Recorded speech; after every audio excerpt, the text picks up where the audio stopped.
Hello good morning students. आज हम पढ़ेंगे chapter 17 British Raj in India. India के अंदर जो ब्रिटिश राज होता है उसको हम इस चैप्टर के अंदर पढ़ेंगे। The East India Company of England establish British Raj in India, but you may be surprise to know that the East India Company came to India as traders and then became the rulers of India. कि East India Company जो होती है England की, वो भारत में British राज के नाम से इस्टेब्लिश हुई थी। लेकिन आपको ये जानकर हैरानी होगी कि ईस्ट इंडिया कंपनी जो थी वो इंडिया के अंदर एक ट्रेडर्स के रूप में आई थी, व्यापारी के रूप में आई थी, और बाद में वो इंडिया की रूलर बन गई। Let us know how the company establish there rule in India. आइए हम जानते हैं कि इंडिया ने जो कंपनी होती है उसने इंडिया के अंदर किस तरह से शासन किया, वो कैसे इस्टेब्लिश हुई। In ancient and medieval times, India was known for its spice, cotton and silk textile, pearls and gold jewelry. पुराने समय में और मेडिवल टाइम में इंडिया जो है वो स्पाइस, कॉटन और सिल्क टेक्सटाइल, जो सिल्क के कपड़े होते हैं, पियर्स और जो सोने की जो ज्वेलरी होती है, इनके नाम से जाना जाता था। The Greek, Roman and Arabs traded with India. जो ग्रीक लोग थे, रोमन लोग जो होते थे, जो अरब देश के जो लोग होते थे, वो इंडिया के साथ व्यापार करते थे। During medieval times, Muslim trading dominated spice trade through the Indian ocean. Medieval time के दौरान इंडियन ओशियन के थ्रू जो सबसे ज़्यादा व्यापार होता था वो मुस्लिम ट्रेडर्स से ही होता था, कि मुस्लिम लोग जो थे वो इंडिया के साथ सबसे ज़्यादा व्यापार करते थे स्पाइस के लिए। But the European wanted to control the spice trade as black pepper was in great demand in Europe. लेकिन जो यूरोपियंस थे वो जो स्पाइस ट्रेड होता है उसके ऊपर अपना कंट्रोल करना चाहते थे। जैसे कि जो ब्लैक पेपर होता है, काली मिर्च जो होती है, उसकी यूरोप के अंदर ग्रेट डिमांड होती थी। They embark on searching new sea trade routes to India. अब उन्होंने क्या किया कि एक नया जो मार्ग है उस इंडिया के साथ सी ट्रेड के लिए नया मार्ग खोजना शुरू कर दिया। Finally Vasco da Gama of Portugal succeeded in discovering a new sea route from Europe to India. और आखिर में जो वास्को डिगामा होता है, जो कि पुर्तगाल का होता था, वो उसने इसमें सफलता हासिल की। उन्होंने नया रूट जो होता है वो डिस्कवर किया यूरोप से इंडिया तक। ही रीच्ड कालीकट, वो कहाँ पहुँचा? कालीकट पहुँचा। Which was a major part of spice trade, जो कि स्पाइस ट्रेड का एक मेजर पार्ट होता था। There after the Portuguese trade made lots of money by selling Indian spice in Europe. उसके बाद जो पोर्तुगीज ट्रेडर्स थे, जो पुर्तगाल के जो व्यापारी थे, उन्होंने बहुत सारा पैसा कमाया जो इंडिया की स्पाइस होती है उसको यूरोप में सेल करके। नेक्स्ट होता है birth of East India company. After the success of Portuguese traders in India, the traders from Britain, France and Holland were also attracted toward India. Portugal जो होते थे उनकी सफलता के बाद कि इंडिया के साथ उनका जो व्यापार था, जब वो सक्सेस हुआ, उसके बाद जो और ट्रेडर्स थे ब्रिटेन के, फ्रांस और हॉलैंड के, ये भी इंडिया की तरफ अट्रैक्ट हुए। In Britain some merchants formed a new company. Britain के अंदर कुछ मर्चेंट्स थे जिन्होंने एक नई कंपनी बनाई, known as East India Company, जिसको ईस्ट इंडिया कंपनी के नाम से जाना जाता है। In 1600 queen Elizabeth of England granted permission to the East India company to trade with India. उस टाइम की जो क्वीन होती थी इंग्लैंड की, क्वीन एलिजाबेथ, उसने ईस्ट इंडिया कंपनी को परमिशन दे दी कि वो इंडिया के साथ व्यापार करे। At that time India was ruled by Mughal emperor Jahangir. उस टाइम इंडिया के अंदर जो मुगल एम्परर होता है जहांगीर, उसका शासन होता था। इन 1608 के अंदर क्या होता है कि जो एम्परर जहांगीर होता है allowed the East India company to set up its first factory at Surat. उन्होंने जो ईस्ट इंडिया कंपनी होती है उसको अलाउ कर दिया, उसको परमिशन दे दी कि वो सूरत के अंदर अपनी फैक्ट्री लगा सकते हैं। The company factory also serve as a trading centre.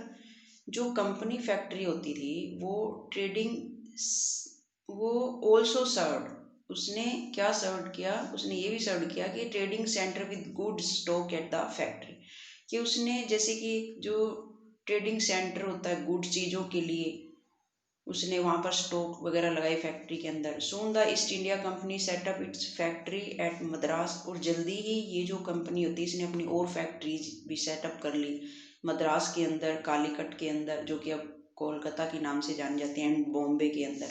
तो यहाँ भी इन्होंने अपनी फैक्ट्रीज लगा ली। The French, Portuguese, Dutch and British traders competed with each other for expanding their trade settlement in India। अब जो और जो कंट्रीज होती है जैसे कि फ्रेंच, पोर्तुगीज, डच और ब्रिटिश ट्रेडर्स जो थे, इनके अंदर एक कंपटीशन हो गया था कि वो किस तरह से अपना जो व्यापार था इंडिया के अंदर बढ़ा रही थी। However gradually the East India company succeeded in reducing the influence and power of the other European traders in India. जल्दी ही, हालांकि धीरे धीरे जो ईस्ट इंडिया कंपनी होती है उसने ये सफलता भी हासिल कर ली कि जो दूसरी यूरोपियन ट्रेडर्स होते थे इंडिया के अंदर, उनको उन्होंने रिड्यूस कर दिया, उनको हरा दिया, उनकी पावर जो थी उसको उन्होंने ख़त्म कर दिया। The East India company built fort around it factory. उसके बाद जो ईस्ट इंडिया कंपनी होती है उसने अपनी फैक्ट्री के चारों ओर उन्होंने फोर्ट बनाने शुरू कर दिए। It also kept armed soldiers to protect their factories। उसने अपनी फैक्ट्री के लिए कुछ हथियारों से लैस सोल्जर्स जो थे वो भी रख लिए। In Calcutta the fort of the East India company was known as fort William. जो कैलकटा का जो फोर्ट था, किला था ईस्ट इंडिया कंपनी का, उसको फोर्ट विलियम के नाम से जाना जाता था। Which was built at the bank of river Hooghly. जो कहाँ बना हुआ था, कैलकत्ता की जो रिवर होती है हुगली रिवर, उसके किनारे पर बना हुआ था। नेक्स्ट होता है battle of Plassey. During the rule of Nawab Sirajuddaula in Bengal, the East India Company started strengthening. क्या होता है कि जो ब्रिटिश ईस्ट इंडिया कंपनी होती है उस टाइम बंगाल का जो नवाब था वो सिराजुद्दौला होता था। उसके शासन के दौरान ईस्ट इंडिया कंपनी जो होती है उसने अपनी शक्ति को बढ़ाना शुरू किया। Fort William without his approval, बिना नवाब की परमिशन के उसने अपनी शक्ति को बढ़ाना शुरू कर दिया, अपने आप को मजबूत करना शुरू कर दिया। The Nawab ordered the company to stop the fort strengthening work. जो नवाब होता है सिराजुद्दौला, उसने कंपनी को ये आदेश दिया कि वो ये जो वर्क होता है स्ट्रेंथिंग का फोर्ट के लिए, उसको बंद कर दे। But the company ignore his order, लेकिन कंपनी ने उसका जो ऑर्डर था उसको इग्नोर कर दिया। The British refusal lead to the battle of Plassey. जो ब्रिटिश का ये जो इनकार था ये बाटल ऑफ प्लासी का कारण बना, between Sirajuddaula and the company forces lead by Robert Clive. उस टाइम जो कंपनी को जो लीड कर रहा था वो था Robert Clive. Sirajuddaula suffered defeat in the battle. इस युद्ध में सिराजुद्दौला था वो हार गया। The defeat of Sirajuddaula is considered as the beginning of British Raj in India. और उसके बाद इंडिया के अंदर ब्रिटिश का राज हो गया, ब्रिटिश शासन स्थापित हो गया। After their success in Bengal, the East India Company started taking advantage of frequent fighting among Indian rulers। उसके बाद क्या हुआ कि बंगाल को हराने के बाद, सिराजुद्दौला को हराने के बाद, बंगाल की सफलता के बाद जो ईस्ट इंडिया कंपनी होती है उसने धीरे धीरे इसका फ़ायदा उठाना शुरू कर दिया और उसने जो इंडियन रूलर्स थे उनको आपस में लड़ाना शुरू कर दिया। It helped one king against the other. वो एक राजा की हेल्प करते थे दूसरे राजा के खिलाफ। It took land and large sums of money from the Kings.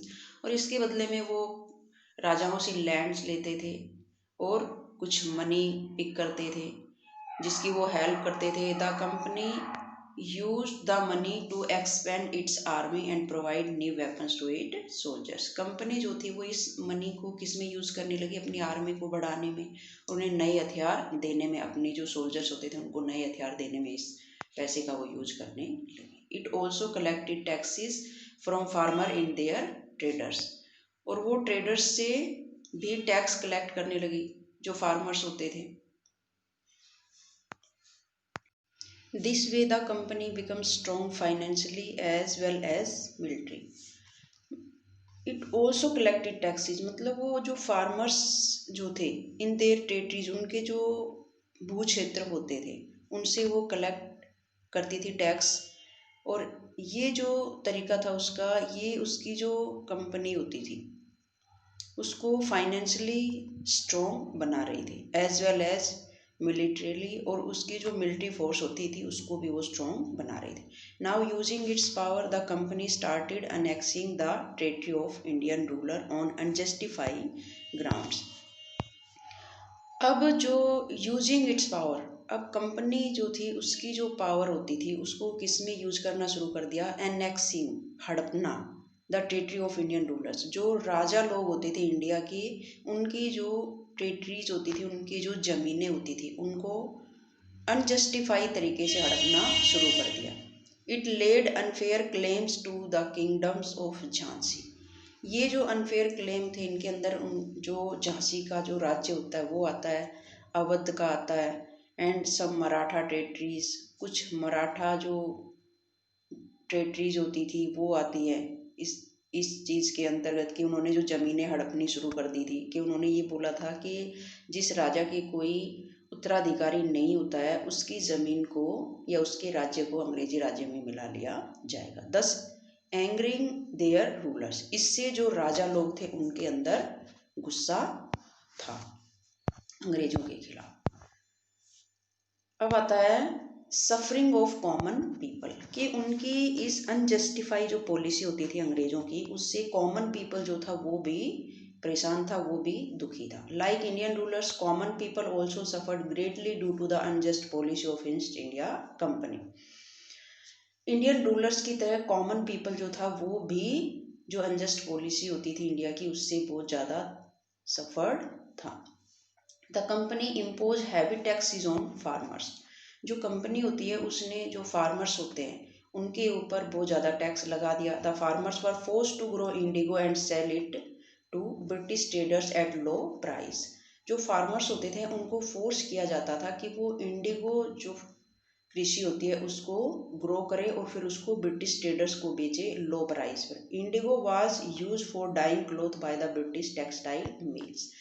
Indigo जो था वो कपड़ों को डाई करने के लिए यूज किया जाता था ब्रिटिश टेक्सटाइल मिल्स के अंदर। The Indian weavers were also force to sell, जो इंडियन वीवर्स होते थे उनको फोर्स किया जाता था सेल करने के लिए their cotton and silk cloths, के उनका जो कॉटन और सिल्क जो क्लॉथ्स होते थे उनको लो प्राइस पर वो ब्रिटिश को बेचें। Those who refuse to sell were beaten and imprison, जो इस चीज़ से इनकार करता था उनको पीटा जाता था या फिर उनको जेल में डाल दिया जाता था।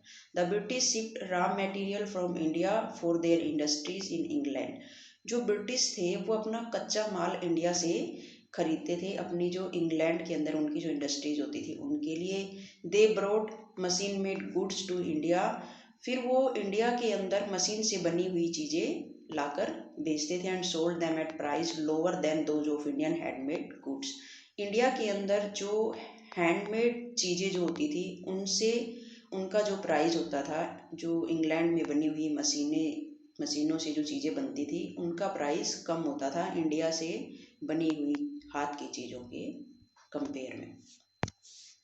This lead to the closure of Indian industries, ये जो चीज़ें थी ये इंडिया की जो इंडस्ट्रीज होती थी उसके लिए बहुत ज़्यादा नुकसानदायक थी, उनको बंद करने के लिए की गई थी। The first war of independence, अब हम पढ़ेंगे the first war of independence. The Indian soldiers in the company army were not happy, जो इंडियन सोल्जर्स थे कंपनी में वो भी हैप्पी नहीं थे। They were paid less salary than the British soldiers, उनको ब्रिटिश सोल्जर्स के कंपैरिजन में बहुत कम सैलरी दी जाती थी। Ultimately the unhappiness of Indian rulers, common people and soldiers lead to the first war of independence in 1857। उनकी ये जो हैप्पीनेस होती है ब्रिटिश सोल्जर्स की, जो कि इंडिया के सोल्जर्स होते थे, रूलर्स होते थे, कॉमन पीपल होते थे, उसने independence first war of independence को जन्म दिया जो कि 1857 के अंदर होता है against the company Raj. The war begun with a revolt by some Indian soldiers at Barrackpore in Bengal. ये जो युद्ध था ये कहाँ से शुरू होता है? ये बंगाल में बैरकपुर जो कि कैंट होता है वहाँ से शुरू होता है, जो जहाँ पर कुछ जो सोल्जर्स होते थे उनके द्वारा विद्रोह किया गया था। One reason of the revolt was the use of a new cartridge which was covered with a grease paper. ये जो विद्रोह था इसका एक रीजन तो ये था कि जो नए कार्ट्रिज होते थे, जो राइफल्स होती थी, वो मास से ग्रीस पेपर से कवर्ड थे। The grease apply on the paper was made of animal fat.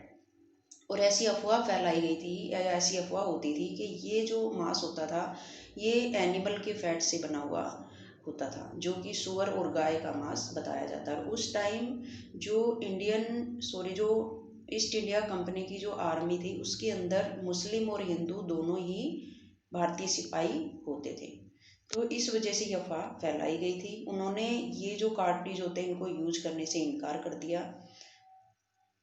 Both Hindu and Muslim soldiers did not want to use the cartridge, the new cartridge, as it had to be beaten at one end prior to its use, और इसके लिए उनको पीटा गया। Mangal Pandey was a sepoy of the 34th regiment of the Bengal। Mangal Pandey जो कि एक सिपाही होता था 34 जो रेजिमेंट होती थी बंगाल की, Bengal native infantry of the East India Company की, उसके अंदर मंगल पांडे एक सिपाही होता था। East India Company he was posted at Barrackpore. उसकी जो पोस्टिंग होती थी वो बैरकपुर में हुई। He is believed to have attacked some company officer on March 29, 1857 to protest the unjust company। ये विश्वास किया जाता है कि जो मंगल पांडे होता है उसने कुछ ऑफिसर्स के ऊपर अटैक किया था जब ये प्रोटेस्ट हुआ था अनजस्ट कंपनी पॉलिसी के खिलाफ, and the use of the new cartridge. ये जो कार्ट्रिज होते हैं इनके खिलाफ जो रिवोल्ट हुआ था उसमें ये विश्वास किया जाता है कि मंगल पांडे ने 3 से 4 जो अंग्रेज सिपाही थे उनको मार दिया था। However Mangal Pandey was captured, हालांकि मंगल पांडे को पकड़ लिया गया था, and hanged on April 8, 1857 by the East India Company. और ईस्ट इंडिया कंपनी के द्वारा उसको 8 अप्रैल 1857 को फांसी पर लटका दिया गया। But the revolt did not end with the hanging of Mangal Pandey. The Indian soldiers again revolt against the company in Meerut. लेकिन ये जो रिवोल्ट था ये मंगल पांडे की हैंगिंग के साथ ही खत्म नहीं हुआ। कुछ सोल्जर्स थे जिन्होंने दोबारा से रिवोल्ट कर दिया ईस्ट इंडिया कंपनी के अगेंस्ट मेरठ में। मई 10, 1857 these soldiers join by common people. ये जो सोल्जर्स थे इन्होंने कॉमन पीपल को ज्वाइन किया। मार्च फ्रॉम मेरठ टू दिल्ली, और ये मेरठ से दिल्ली पहुंच गए मार्च करते हुए। They defeated company force and freed the Red Fort from the company control. इन्होंने जो कंपनी फोर्स थी उसको इन्होंने हरा दिया और जो रेड फोर्ट था जो कि कंपनी के कंट्रोल में होता था उसको आज़ाद कराया। They declare Bahadur Shah Zafar who was so far controlled by the East India Company as their rulers. इन्होंने बहादुर शाह जफर को अपना रूलर घोषित कर दिया जो कि ईस्ट इंडिया कंपनी के कंट्रोल में होता था। The revolt spread in many parts of north India. ये जो रिवोल्ट था ये इंडिया के दूसरे पार्ट्स में भी फैला। It was joined by rulers like Nana Sahib Peshwa, Rani Lakshmibai of Jhansi, Begum Hazrat Mahal of Awadh and Tatya Tope. But the company gathered its force quickly and launch at attack against the revolting soldiers and peoples. लेकिन कंपनी जो थी उसने क्विकली फोर्स को गैदर किया, इकट्ठा किया, और उसके उनके जो रिवोल्ट कर रहे थे सोल्जर्स और पीपल उनके खिलाफ उनको अटैक के लिए यूज किया। सून जल्दी ही क्या होता है कि कंपनी जो होती है इस चीज़ के अंदर वो जीत जाती है। Discipline and well trained company soldiers succeeded in defeating the unorganised revolting soldiers and people. Company के जो डिसिप्लिन और वेल ट्रेन्ड जो सोल्जर्स थे उन्होंने जल्दी ही जो अनऑर्गेनाइज्ड रिवोल्टिंग सोल्जर्स थे उनको हरा दिया। The company force cruelly killed a large number of soldiers and people. Company ने बुरे तरीके से जो रिवोल्ट कर रहे थे सोल्जर्स उनको मार दिया लोगों को। And they also arrested Bahadur Shah Zafar and kept him in jail in Rangoon. और बहादुर शाह जफर जो था उनको अरेस्ट कर लिया और उनको रंगून की जेल में भेज दिया, जो कि आज म्यांमार के अंदर होती है। Where he died on November 7, 1862।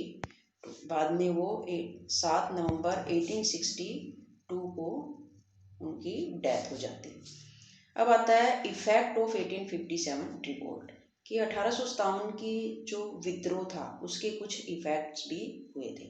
वो क्या क्या थे? The British government so in the 1857 revolt is serious threat to the British rule in India. जो ब्रिटिश गवर्नमेंट होती है उसने 1857 में देखा कि जो ये रिवोल्ट था ये एक सीरियस रिवोल्ट था ब्रिटिश रूल के खिलाफ इंडिया में। It took the following step for better administration of India by British rule. उसके बाद उन्होंने अपने एडमिनिस्ट्रेशन के अंदर कुछ चेंजेस किए थे इंडिया के लिए। The rule of the East India company over India was ended. जो ईस्ट इंडिया कंपनी का जो रूल था इंडिया के ऊपर उसको खत्म कर दिया गया। India was brought under the direct rule of British government. India के ऊपर ब्रिटिश गवर्नमेंट जो थी उसका डायरेक्ट रूल हो गया। The British government appoint a governor general to administer India. जो ब्रिटिश गवर्नमेंट होती है उसने इंडिया के एडमिनिस्टर के रूप में एक गवर्नर जनरल अपॉइंट किया। नेक्स्ट होता है India become a colony of Britain. India जो थी वो ब्रिटेन की एक कॉलोनी बन गई। Queen Victoria was declare the empress of India. और क्वीन विक्टोरिया जो होती है वो इंडिया की महारानी डिक्लेयर की गई। All the Indian princes were brought under the British Raj. जितने भी इंडियन प्रिंसेस होते थे वो ब्रिटिश राज के अंडर लिए गए।